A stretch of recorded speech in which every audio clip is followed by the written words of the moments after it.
So once Flutter is installed correctly, we can go ahead and create a new Flutter project by going over to our command prompt or the terminal and typing in Flutter create, and then we'll have to type in the name of the project that we want to create. For example, we can go ahead with new app for now. So if I'll hit enter, this should create the Flutter project for me. It's running Flutter pub-get, which is basically trying to get the packages, and it would say all done, which means the project was successfully created. And I can just open the project that I had just created by typing in code and new app. So this should open this newly created project in Visual Studio Code. Now, this is like the basic layout of a Flutter project. You have the Android directory, which stores the native Android code. We have a web directory, which would have the web files, the iOS directory for the iOS, and a Windows directory. What else you'll notice here are some other files, such as one very important file is the pubspec.yaml. This is where the configuration for our project goes. Let us say if you want to add any packages or plugins later on, this is where you will put them in. All the packages go under dependencies.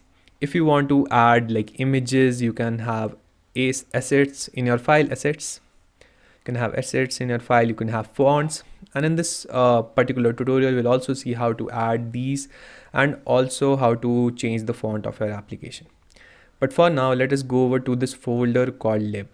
Inside this folder, you'll see a main.dart file. This is the file we would be working with, or this is the folder we would majorly be working on. The lib folder would contain all our Dart code, which is required to create Flutter applications.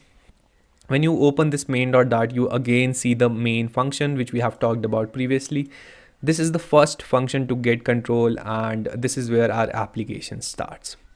Now, the Flutter team by default has written some code for us, which we can run by going down to run and debug and launching this application.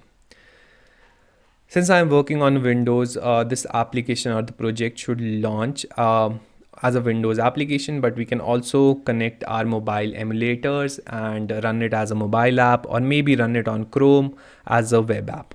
For now, let us build this application really quick.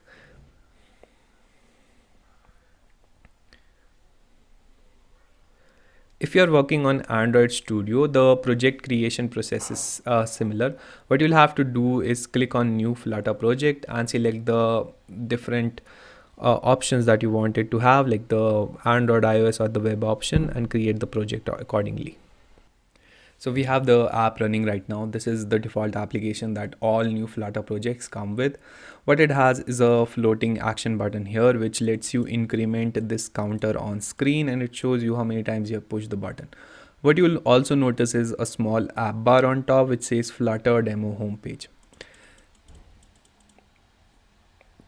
Now this would be same for when you're working on a mobile. It would look a little more compressed, something like this. If you're working on web, it would again be like a web browser setting.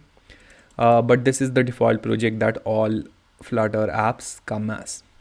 So starting right now, we would clear out some code from this homepage, and we'll try to see like how some of these elements are modified to create apps of your own. So let's do that in the next video.